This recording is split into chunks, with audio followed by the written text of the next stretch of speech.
What if you were the living embodiment of all pervasive peace? What if all sentient beings all around you increased their vibration towards harmony by merely being in your contact? What if through conscious reasoning, focused will, and intentional living, you reform yourself, thereby becoming a catalyst and sparking transformation in others?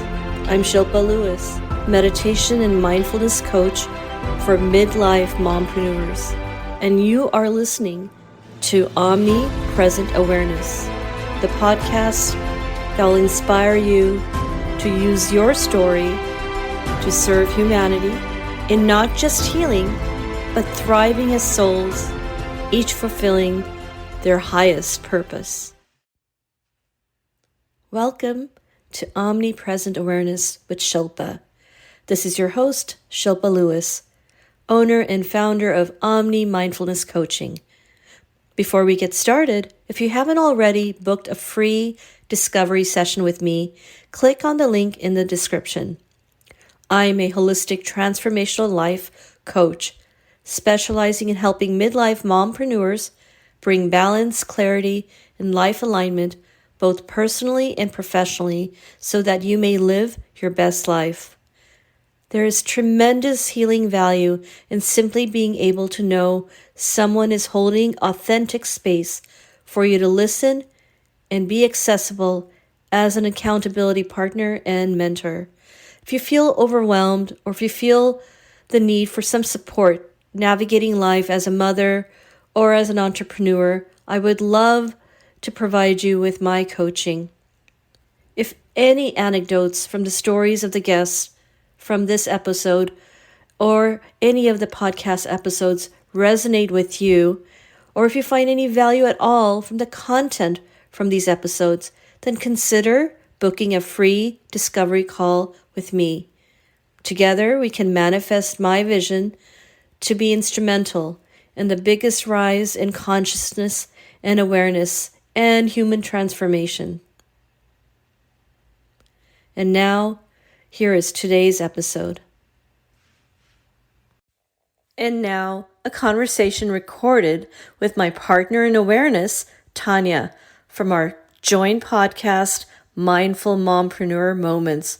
And oh yeah, if you could, please listen to the very end of the podcast for powerful insights from our guest. Thank you.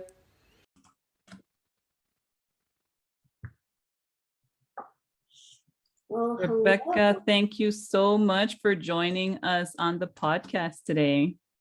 Thank you so much for having me. I'm really excited to be here. We are excited to have you, Rebecca. Well, we'll jump right in. If you could tell us a little bit about your journey on becoming a meditation coach, and specifically how you came about to specializing in PTSD. Maybe even explain what that means. Right. And PTSD, it stands for post-traumatic stress disorder. Sometimes now you'll hear it just PTS, because we try to leave off the disorder part. And really how I came to start teaching meditation in general is my own trauma that I experienced, as a child. Really, the most traumatic thing that happened to me was around my mother's death when I was a teenager. And not knowing what PTSD was at the time, my dad is also a Vietnam veteran. So he was going through PTSD. And at that time, I'm a little bit older, I'm in my 40s. So when my dad had come out of Vietnam, there was no such thing as PTSD. And we can actually thank our veterans for being those people who are at the forefront of learning what PTSD is and how we can overcome it. So in my 20s, I was really struggling. I was married and it was not a very good relationship. And I started doing yoga and I felt amazing when I was on my mat. So I decided, I kind of ran out of options. I didn't know what to do in my life. I didn't understand these symptoms I was having with PTSD. All I knew is I felt better on my mat. So I told myself I'm going to do yoga every day for 1 year. And I did it. And sometimes it was literally just rolling out the mat and crying on my mat, but that counted.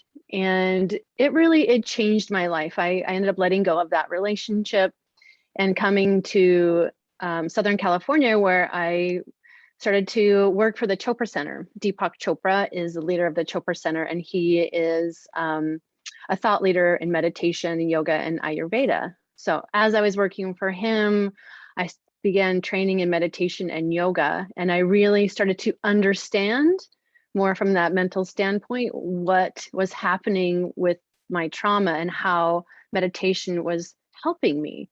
So that's what inspired me to become a meditation teacher. And then I also got more instruction and specialized in PTSD through a veterans organization called Connected Warriors. And I guess I just had that connection with veterans. So I just started 8 years ago, started teaching veterans as soon as I got certified. And I really liked working with veterans because they were so raw and real and very open with what was going on. And they were my best teachers, my students were. So fast forward now, about a year ago, I guess, whenever the pandemic started, I had my son about 2 weeks before we went into lockdown. And it was a surprise cesarean. I call it a surprise, not an emergency, because I was somewhat prepared. I knew that I had trauma that might flare up around motherhood. So I had done my best to prepare for everything. And there was no preparing for what was to happen next, which we all know as we went into lockdown, and a lot of our resources were taken away. So I wasn't able to do all of the support groups and things like that. I didn't have the support of my own mom. And I didn't realize that I had started to manifest this trauma again. And I just started to really, knowing that I had that background in PTSD, I thought, I'm having these symptoms of PTSD that I thought I had gotten rid of.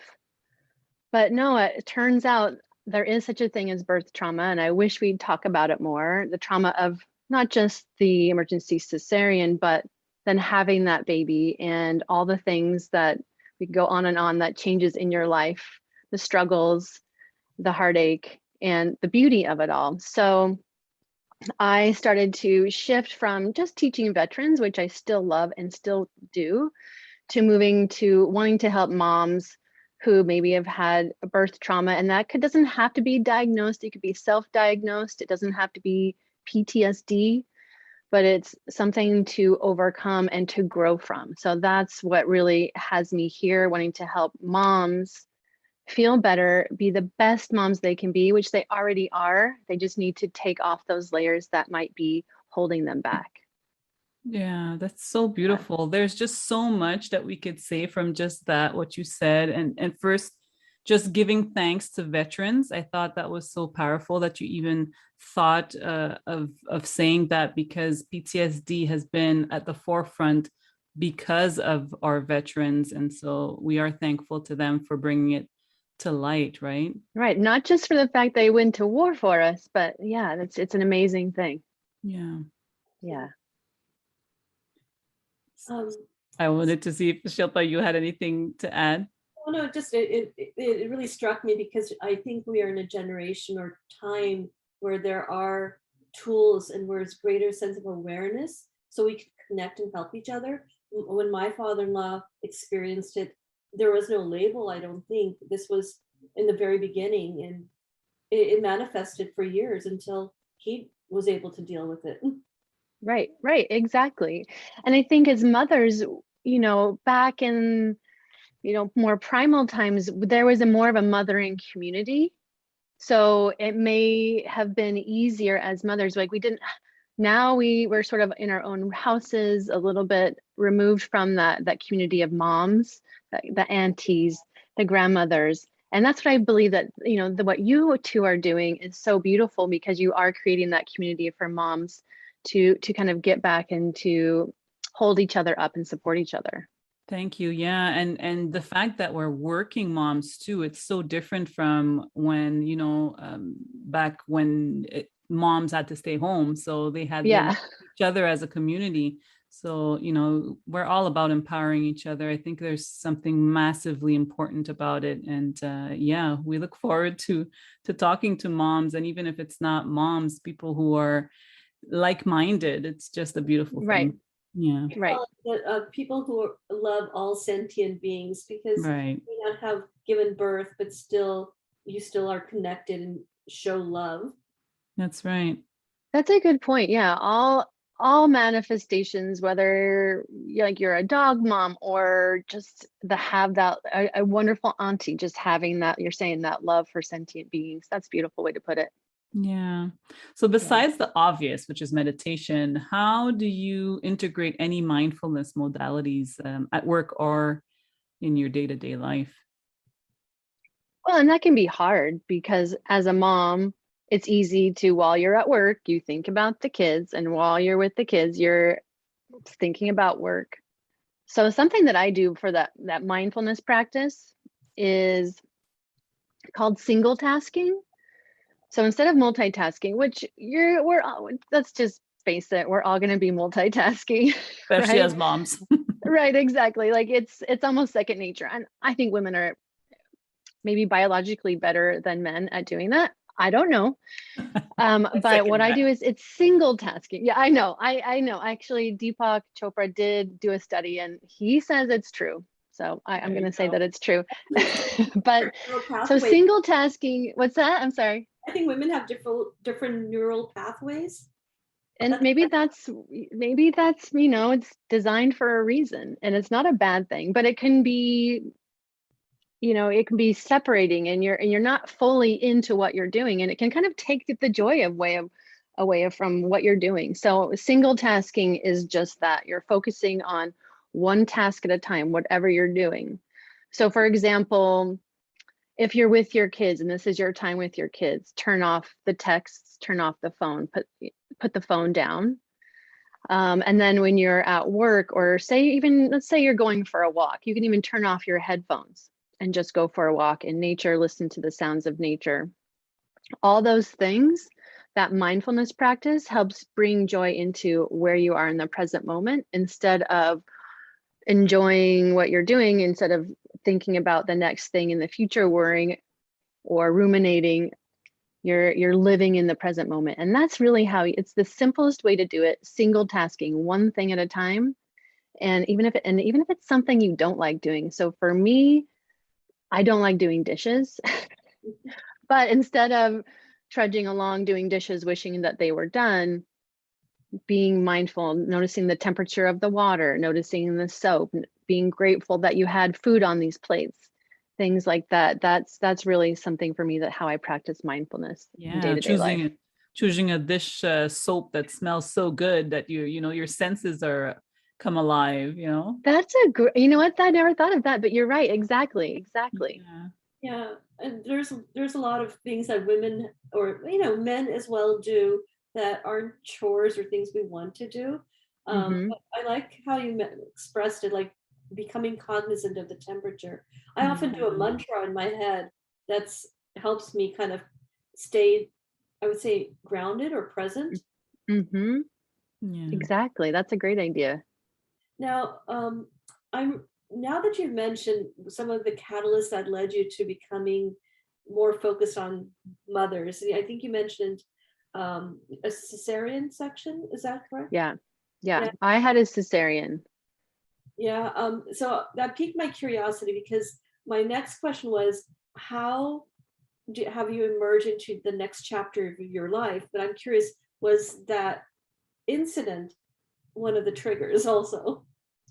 Oh my gosh, I hadn't thought about it, but it really was, because, and this is just me, so anybody out there who, I don't want to scare anyone. If you have a cesarean, it can be, just fine, and you can recover just fine. But yeah, it was a catalyst for me because I wasn't expecting it. And the recovery from that, and struggling with breastfeeding and all the other things, I kind of was taken down to this point of, and I had been practicing for 20 years. I thought, you know what, I'm not going to yoga. No, doesn't work. Meditation, it's not working. None of this. I kind of hit sort of a dark night of the soul where I decided I'm going to give up. None of this stuff works. And it was my catalyst, I think, because I realized I'm like, you know what, if that's the way you're going, that's a dead end thought pattern. And so I went back and I said, well, what did I do before? And that was that year of practicing yoga every day. And so I decided, okay, I'm going to do 108 days of yoga again. And it was, at that time, it was very difficult. I couldn't even lie down on the ground without having a lot of pain. Just everything became painful. I actually ended up such inflammation that I had arthritis in all of my joints.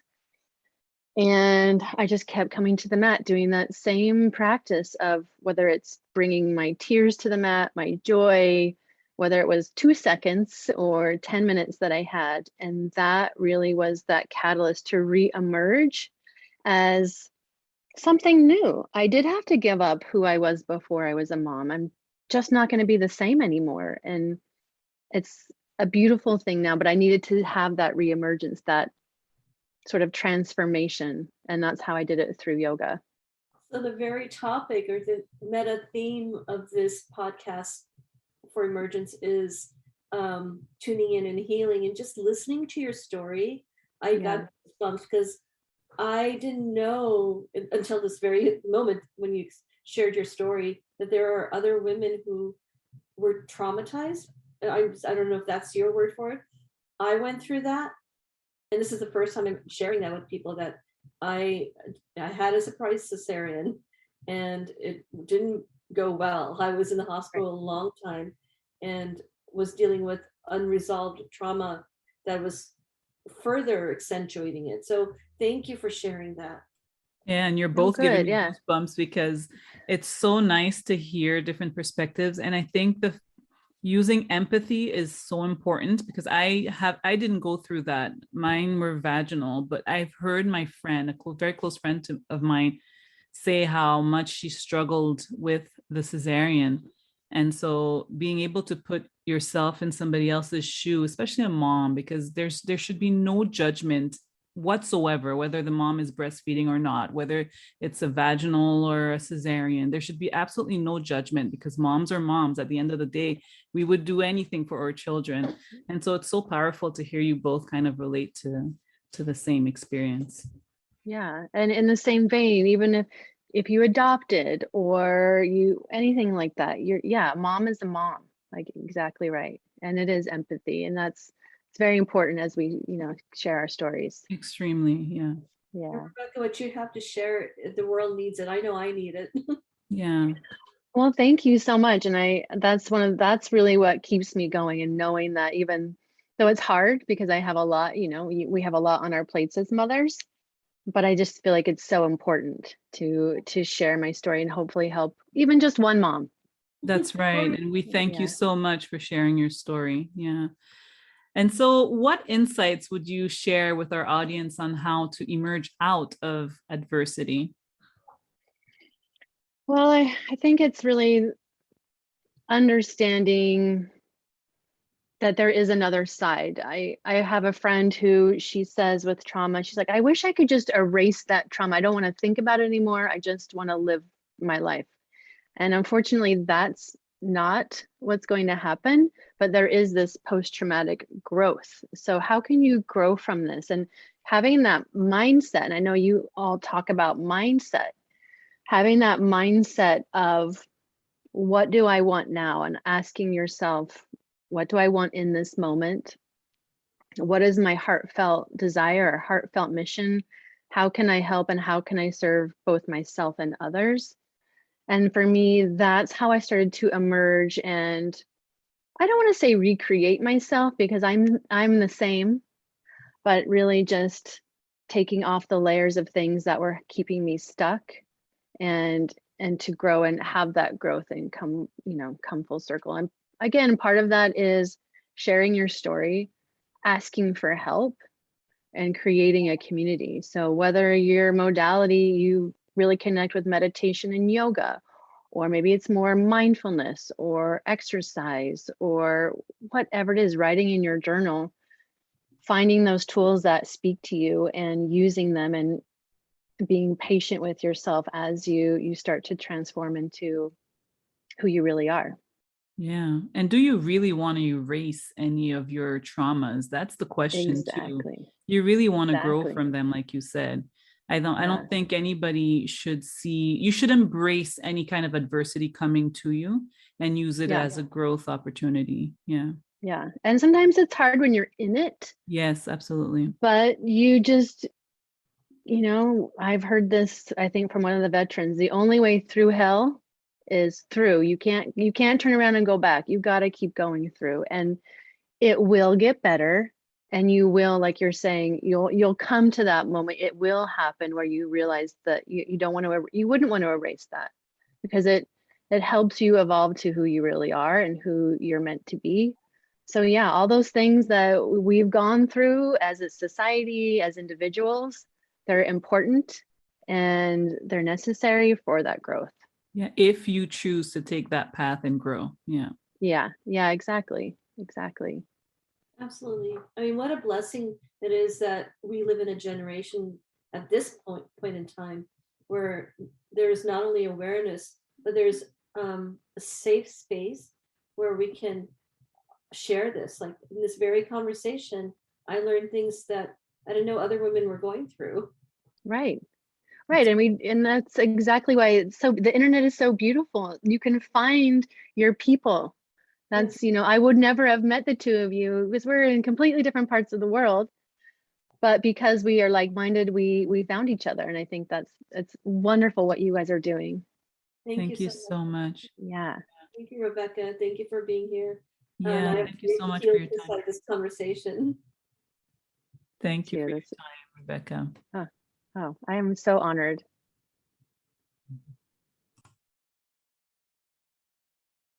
Hello again, Rebecca. Yes.